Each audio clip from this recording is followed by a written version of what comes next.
안녕하세요. 몸마음TV입니다. 오늘은 오랜만에 여러분들과 좋은 책 한 권 나누려고 합니다. 네, 역행자라는 책이고요.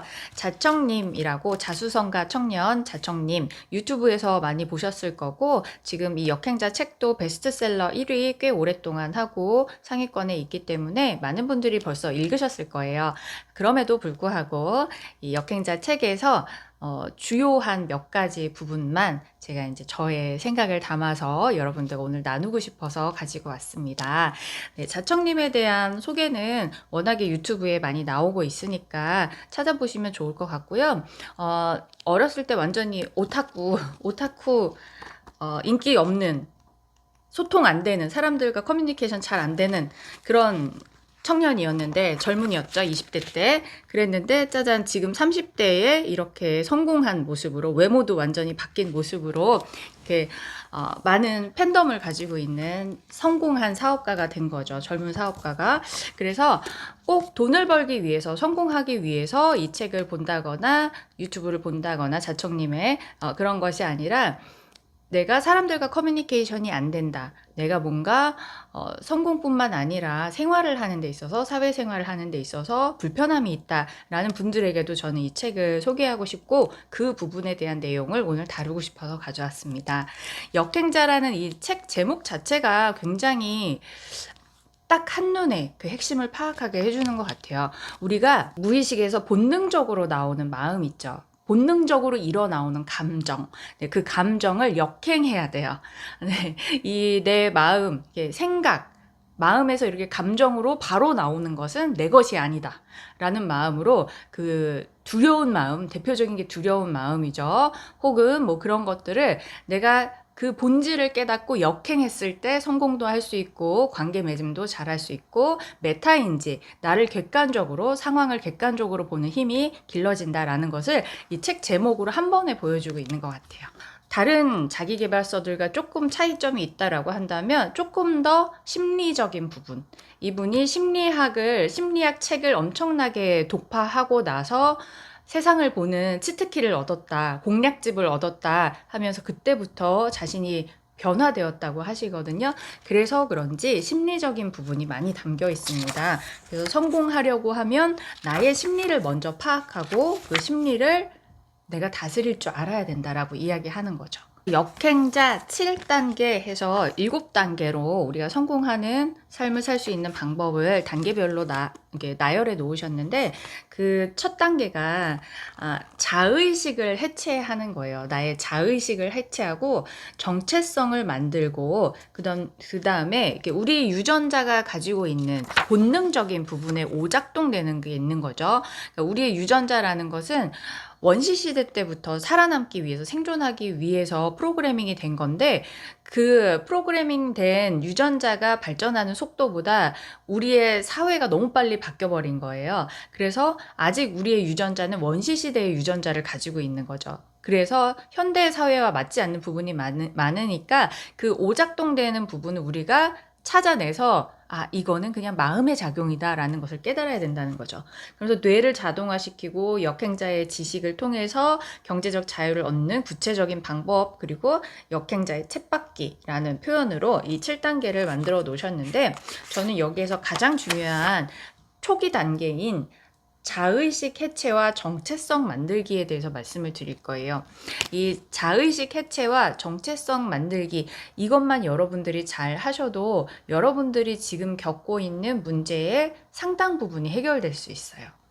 자의식 해체라는 거는 뭐냐면요, 우리가 이 몸마음TV에서도 여러 번 말씀을 드렸지만, 우리가 에고라고 하죠. 이 내면 아이, 에고가 많을수록 자기중심적인 사고를 해요. 다른 사람과 이렇게 잘 원활하게 에너지를 주고받으면서 소통되기보다는 자기 내면에 갇혀서 나 중심적인 시각으로 바라보는 거예요, 세상을. 그래서 사람들이 다 나만 보는 것 같고, 나를 비판하는 것 같고, 그 상황이 내가 보는 시각이 막 이렇게 좀 절대적으로 느껴지고 그런 것들이거든요. 여기에는 방어 기제도 해당이 되고요. 여러분들이 무언가 실패했을 때 핑계대는 것들, 이래서 안 돼, 저래서 안 돼, 도전도 못하는 것들, 어차피 안 되는 거야, 뭐 어차피 못하는 거야, 이렇게 핑계대는 것들, 그런 것들이 다 여기에 포함이 돼요. 아무리 책을 읽어도 안 되는 사람은 안 된다. 라거나, 저는 돈보다 중요한 가치가 있다고 생각해요. 돈 버는 방법 안 알려주셔도 돼요. 이렇게 내가 돈을 벌 수 없다라고 내가 스스로 생각하고 있기 때문에 돈 버는 거에 자신이 없으니까 나는 돈보다 더 가치 있는 일을 추구하는 사람이다라고 포장을 하는 거죠. 이런 식으로 자의식이 나를 보호하기 위해서 온갖 핑계를 가져다 대는데, 그런 핑계를 내가 왜 대고 있는지, 내 마음속에 어떤 마음 때문에 내가 이런 이야기를 하고 있는지를 스스로 생각해 보지를 않는다는 거죠. 내가 가치 있는 사람이라고 보여질 수 있도록 그런 핑계만 대면서 사람들이 행동을 안 하는 것에 대한 책임을 지지 않는다라는 거죠. 자청님도 인간의 자유의지는 없다라고 되게 얘기하시는데, 저는 100% 그 말에 공감합니다. 우리는 우리 스스로 무언가 선택해서 살아가고 있다라고 생각하지만, 사실은 과학자들이 연구한 것에 의하면 우리가 생각이 먼저 하고 그 다음에 행동을 하는 것보다 행동을 먼저 한대요. 행동을 먼저 하고 그 다음에 생각을 한다라는 것이 과학적으로 밝혀졌어요. 그러니까 행동에는 사실 이유가 없어요. 그냥 그렇게 하고 싶어서 하는 거야. 근데 그 다음에 내가 핑곗거리를 찾는 거죠. 이유를 그 다음에 찾는 거죠. 저는 인간이 생체 기계다, 생체 로봇이다 라고 여러 번 말씀을 드렸는데, 똑같은 비유가 이 책에도 있어요. 천재 과학자가 인간형 로봇을 만들었어요. 근데 이 인간형 로봇이 어느 날 충격적인 광경을 목격했어. 자기와 똑같이 생긴 로봇들이 굉장히 많이 있는 것을 발견한 거예요. 근데 거기에는 모든 로봇은 지능을 갖도록 설계한다. 모든 로봇은 문제를 만나면 고통을 느끼고 문제를 해결하면 기쁨을 느끼도록 설계한다. 이런 기억들이 쌓여서 점차 자아를 찾도록 설계한다. 이런 프로그래밍이 되어 있는 거죠. 근데 이 인간형 로봇이 이거를 보고 너무 충격을 받은 거야. 나만 특별하다라고 생각하고 나만 인간이다라고 생각을 했는데, 내가 로봇이라는 걸 알게 됐고 나 같은 똑같은 수많은 존재가 너무 많다라고 생각을 하니까 나는 그냥 평범한 로봇이었어? 너무 충격인 거예요. 그러자 어떤 작용을 하냐면, 만약 로봇이 자신의 정체를 알게 되면 난 더 특별해 라고 느끼도록 설계한다. 자아가 붕괴되지 않도록. 이렇게 프로그래밍이 됐다라는 거예요. 이게 이제 인간의 그 본능, 인간의 심리를 이런 식으로 비유를 해 놓으신 건데 정확합니다. 인간들은 누구나 자기는 특별하다라고 인정받으려고 하는 인정 욕구를 실현하면서 살아가요. 내가 특별하고 인정받아야 존재의 가치가 있다라고 생각을 하는 거예요. 그래서 인간은 왜 사는가라는 것을 생각하며 사는 사람은 별로 없지만, 실상 살면서는 인정받았을 때, 가치를 인정받았을 때 행복하고, 가치를 인정받지 못하고 쓸모없는 사람인 것처럼 느껴지면 비참함을 느끼거든요. 네, 그래서 누구나 인정 욕구를 가지고 있는데, 이 인정 욕구를 받으려는 의식으로 내가 스스로 노력해서 진짜 성취를 이루면서 인정받으려고 노력을 하면서 사는 사람이 있는 반면에, 내가 그런 노력도 못하겠고 나는 능력이 없다라고 생각하는데 인정은 받고 싶으니까 오히려 핑곗거리를 가져온다거나 주변 사람, 성공한 사람을 깎아내린다거나, 네, 이런 식으로 그 의식이 발현이 된다는 건데, 그거는 자기의 인생을 오히려 좀먹는 행동인 거고, 인간은 사실상 그냥 존재하는 게 특별해요. 이렇게 인간이 존재하기까지는 기적적으로 어떤 우연들이 운명적으로 이루어져야 우리가 존재할 수 있기 때문에 존재를 굳이 증명할 필요는 없으나, 존재하는 자체로 특별하고 존엄한 존재이나 살아가면서 인정받고 사랑받고자 하는 욕구들이 계속 발현을 하게 되는데, 그것을 이제 타인으로부터 계속 받으려고 하니까 과잉된 행동이 나오게 되는 거죠. 근데 그것이 본능이기 때문에 나쁜 것이라고 할 수는 없으나 그것을 잘 사용해야 되는 거죠. 그래서 나에게 직면한 문제를 투명하게 메타인지적으로다가 객관적으로 판단을 해서 다른 사람이 나에게 주는 정보나 어떤 내가 해야 되는 행동이나 이런 것들을 할 때 하지 못할 핑계를 찾기보다는 할 수 있는 방법과 그 정보 같은 것들을 그냥 투명하게 받아들일 수 있는 그런 마음, 그런 것들이 필요하다는 거고, 가장 원시적인 우리가 자의식을 해체를 해야 될 부분이 사실은 두려움의 극복이에요. 그러니까 두려움이라는 것은 새로운 것을 직면했을 때의 두려움이거든요. 그러면 인간은 무엇인가 새로운 것에 도전하려고 할 때 굉장한 두려움을 맞닥뜨리게 돼요. 그래서 무언가를 해야겠다라고 생각했을 때 처음에는 막 설레고 두근거리고 막 잘 될 것 같아. 하지만 이것을 행동으로 옮기지 않고 계속 생각만 하다 보면은 안 될 것 같아. 아, 이 아이디어를 나만 가졌겠어? 사람들이 다 안 되니까 안 하고 있는 거지. 하면서 이게 어디 되겠어? 하면서 안 될 이유를 그다음부터는 찾기 시작하거든요. 그래서 뭔가 마음에 딱 꽂히고 두근거림이 있고 흥분되는 이 마음을 느꼈다면 그건 바로 해야 돼요.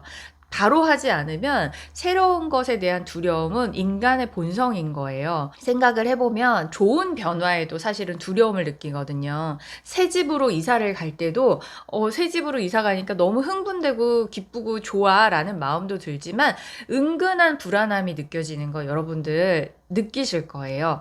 소풍 갈 때도 마찬가지죠. 소풍 가서 너무 설레이고 너무 즐거운데 편안하게 잠을 자지 못하고 막 설레어서 잠을 설치는 이유는 새로운 것에 대한 막연한 두려움 같은 것들이 인간은 본능적으로 가지고 있기 때문이에요. 그래서 새로운 무언가를 하려고 할 때 좋은 마음도 있지만 두려운 마음이 크게 느껴진다. 그건 너무나 당연한 거다. 당연한데 그 두려움을 극복해야만 내가 새로운 것에 도전할 수 있고 성공이라는 것을 할 수 있는 거죠. 그래서 했는데 실패하면 어떡하지? 했는데 내가 새로운 안 해봤던 것이니까 처음에는 실패하는 게 어쩌면 당연할 수도 있어요. 하지만 그게 그냥 과정으로 느끼지 이게 실패하면 어떻게 될지 나 망하는 거 아니야? 큰일 나는 거 아니야?가 아니라 만약의 경우를 대비해서 내가 플랜을 쌓아 놓으면 되는 거죠. 플랜을 만들어 놓으면 되는 거고 이 내가 새롭게 하고자 하는 것에 대해서 내가 공부를 다 하고 준비를 다 한 다음에 시작한다? 그거는 시작 못해요. 두려운 마음이 계속 올라오기 때문에. 그래서 발이라도 담그고 뭔가 조금이라도 뭔가를 시작을 하면서 계속 공부를 해서 실패를 다시 성공하는 확률로 높여가는 그런 과정이 필요한 거죠. 근데 일단 여기에서 두려움에 대한 극복. 두려우니까 더 해야겠다. 저는 요즘에 이렇게 생각하거든요. 뭘 하려고 마음을 먹었는데 설레요. 막 그림이 그려져. 그걸 하고 있는 내가 그려지고 어떻게 하면 되겠다라는 그림이 그려져. 그러면 무조건 발을 담궈요. 한 발을 담궈요. 시작을 어떻게든 해요. 그러면 하게 돼요. 계속 하게 돼요. 오히려, 이거 처음에는 막 설레어서 좋았는데, 이거 맞는 선택일까? 내가 옳은 선택을 하는 걸까? 처음 하는 거다 보니까 당연히 그런 의문이 들고 어디 물어볼 사람도 없고 그럴 때는 자꾸 머뭇거리게 되거든요. 망설이게 되거든요. 그러다가 기회를 놓치는 경우도 되게 많아요. 가급적이면 물어볼 수 있는 사람들이 있으면 물어볼 수 있는 전문가가 옆에 있으면 좋겠지만 그렇지 않은 경우에 저도 지금 그렇지 않은 새로운 것을 도전하고 있는데 그런 경우에 전 유튜브를 보니까 좀 답이 많이 나오더라고요.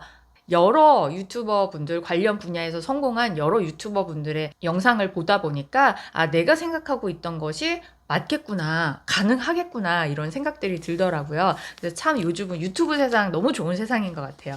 그 다음에 제가 정말 핵심적으로 말씀드리고 싶은 것은 정체성 만들기예요. 정체성 만들기. 나의 정체성을 만드는 것은 정말 중요해요. 여러분들이 어떤 정보를 받아들이고 새로운 것을 도전할 때 잘 도전하고 정보를 잘 받아들일 수 있도록 해주는 것이 자의식의 해체이고 또 어떤 상황에 대해서 관계에 대해서 왜곡하고 오해해서 받아들이는 것이 아니라 그냥 편안하게 제대로 그 상황을 받아들이고 해결할 것이 있다라면 내가 오해하지 않고 잘 해결할 수 있도록 해주는 것이 자의식의 해체라고 한다면 이 정체성 정하기는 인생의 나침판과 같고 인생의 목표, 내가 어떤 사람이 되고 싶다라고 하는 그 목표를 설정하는 거거든요.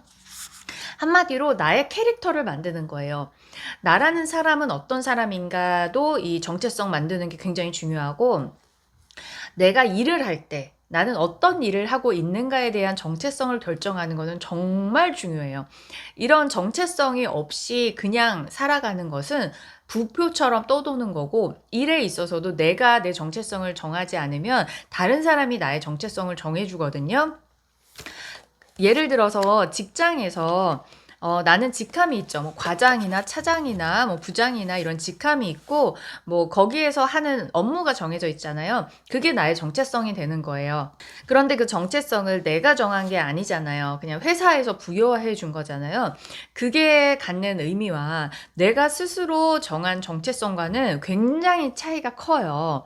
먼저 일에 대한 이야기가 나왔으니까 일 이야기를 하자면, 이 작가님은 본인이 처음에는 사업가로 자기 정체성을 만든 거죠. 그래서 사업에 대해서 나는 사업가야 라고 생각했기 때문에 그때부터는 사업에 대한 생각밖에 안 나는 거죠. 모든 것을 보면 다 사업적으로 분석하고 어떤 정보도 다 사업적으로 나한테 들어오는 거고, 그 다음에는 좀 조금 더 멋진 사업가가 되고 싶다라고 했을 때 그때 유튜브를 시작하게 됐대요. 나의 이 성공한 이야기를 유튜브를 통해서 이야기해 주면서 셀럽이 되는 거죠. 그다음에는 오랫동안 읽히는 베스트셀러 작가가 돼야겠다라고 해서 이제 이 책을 쓰시게 된 거죠.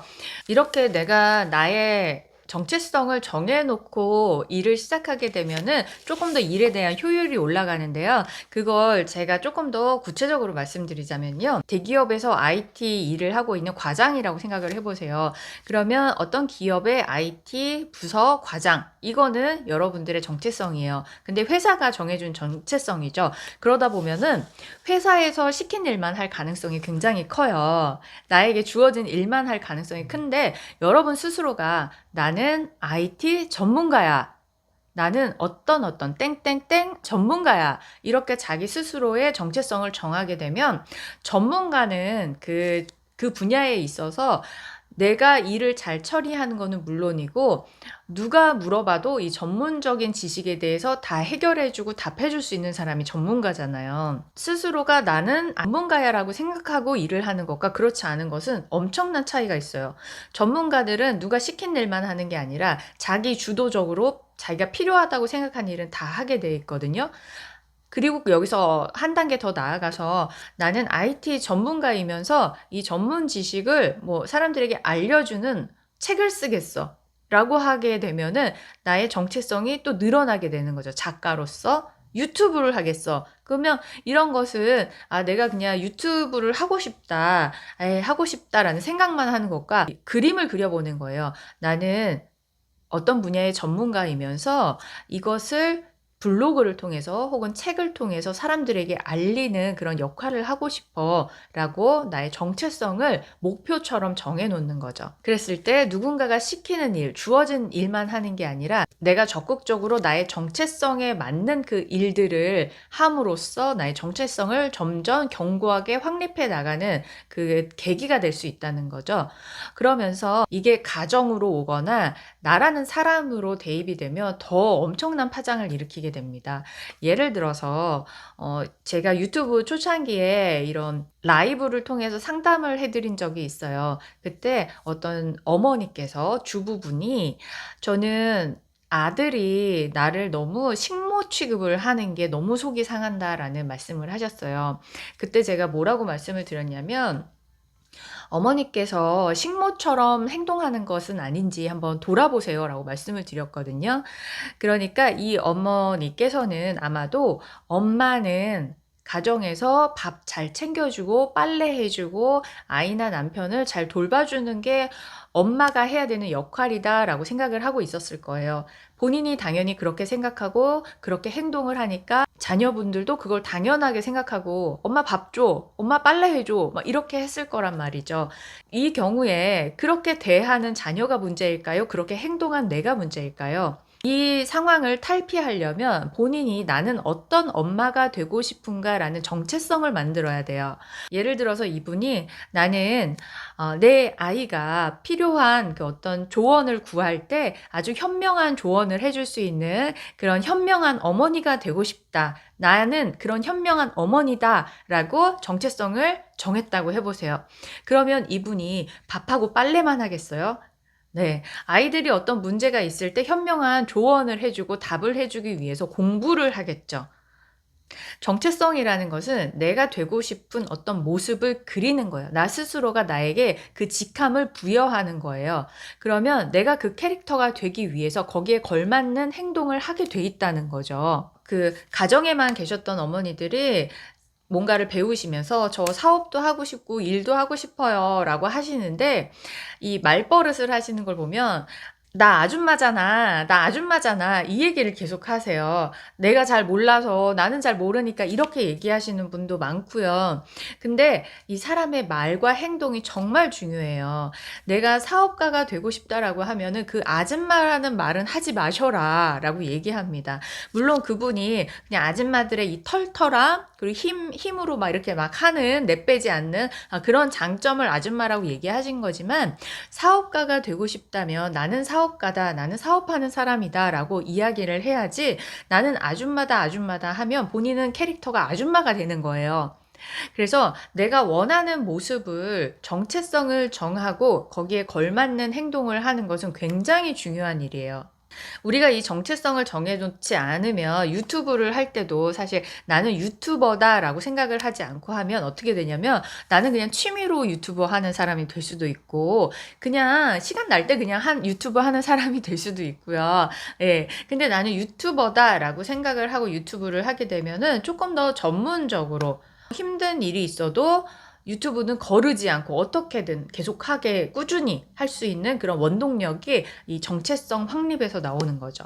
반대의 경우도 있어요. 내가 여러 가지 일을 하고 있는데 그 여러 가지 일을 다 하기가 너무 벅찬데 그걸 힘들게 하고 있을 때는 나의 정체성이 무엇인지를 하나를 딱 가장 중요한 걸 정하고 나면 다른 데에 쏟는 시간들을 조금 줄이고 내 정체성에 가장 중요한 것들을 위주로 하면서 다른 것은 힘을 조금 뺀다거나 네 그렇게 할 수도 있는 거죠. 정체성이라는 것은 그리고 우리가 가스라이팅이라고 이야기하는 것과도 맞물려 있어요. 뭐 "나는 머리가 나빠서 너는 안 돼." 뭐 "너까짓 게." 뭐 이런 이야기들 있잖아요. 네 그런 것들로부터 벗어날 수 있도록 내가 내 스스로를 최면하고 내가 나를 가스라이팅 시키는 거예요. '나는 100억 대의 소득을 굴리고 있는 사업가다.'라고 정체성을 정하셨다면 그것에 맞는 행동들을 구체적으로 내가 목표를 세우고 계획을 세워서 나갈 수가 있잖아요. 뭐 '내가 카페 사장님이다.'라고 했을 때도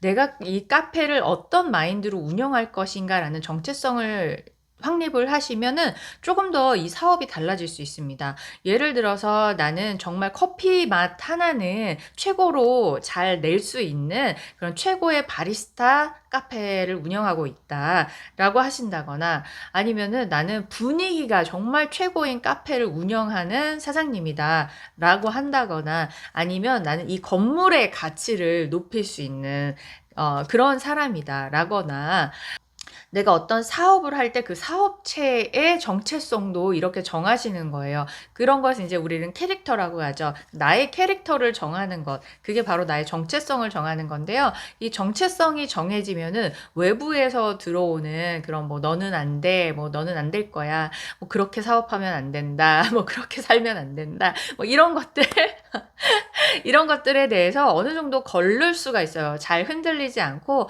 내가 정체성을 딱 정하고 있기 때문에 정말 좋은 조언들, 좋은 사람들이 해 주는 그런 조언들은 잘 받아들일 수 있고 아니면 그렇지 않은 사람들이 나를 뒤흔드는 것 이런 것들은 내가 또 걸러서 판단을 할 수 있는 게 바로 나의 정체성이에요. 그래서 저도 이제 '내가 사업가이냐 힐러이냐.' 이런 것들에 대해서 고민을 많이 해 왔거든요. 나는 사업도 너무 잘하고 싶고 힐러로서 사람들의 몸과 마음을 어떻게 하면 더 효율적으로 치료를 해 주고 치유를 해 줄까라는 부분에 대한 고민과 공부도 계속하고 있고 그럴 때 내가 사업에 더 사업적인 효율을 더 치중할 것이냐 아니면 사람들의 치유에 대해서 조금 더 치중할 것이냐 이런 고민을 저도 지금 몇 년 동안 계속 꾸준히 해 오고 있거든요. 그럴 때 저는 저의 정체성은 제가 어떨 때 마음이 더 편한가를 생각해 보면 사람들을 조금 더 잘 치유해 주고 싶다. 치유 과정에서도 여러 케이스들이 나오고 있는데 그런 것들을 내가 다 케어해 줄 수 있고 빈틈없이 케어해 줄 수 있는 그런 힐러가 되고 싶고 조금 더 어떻게 좀 더 효율적으로 정말 이 사람의 몸과 마음을 치유해주고 싶다. 몸을 치유하는 것은 오히려 상대적으로 조금 쉽더라고요. 근데 마음이라는 것이 치유되는 것은 비물질의 영역이기 때문에 조금 더 어려운 프로세스긴 해요.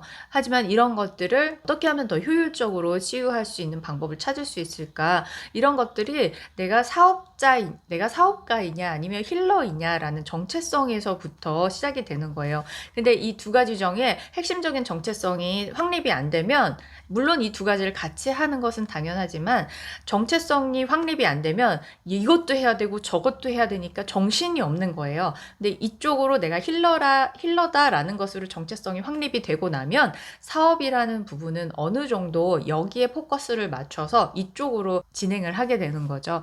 네, 그런 식으로 정체성이라는 것은 일이나 나라는 사람에 있어서 효율성을 더 높여줄 수 있는 것이 바로 나의 정체성 확립이에요. 이 인생의 내비게이션이라고 보면 되고요.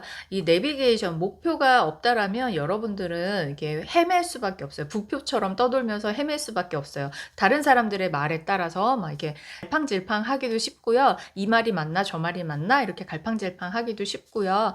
사람들이 좋다라고 하는 것에 휩쓸려서 다니기도 쉽고요. 네, 그래서 이 두 가지 자의식 해체를 통한 메타인지 향상과 정체성 확립을 통한 나만의 내비게이션 목표 설정, 나만의 캐릭터 목표 설정, 네, 이 두 가지를 말씀드렸습니다. 도움이 되셨다면 좋겠고요. 좋아요, 구독도 눌러주시고 좋은 응원의 댓글 남겨주시면 저도 더 힘이 날 것 같습니다.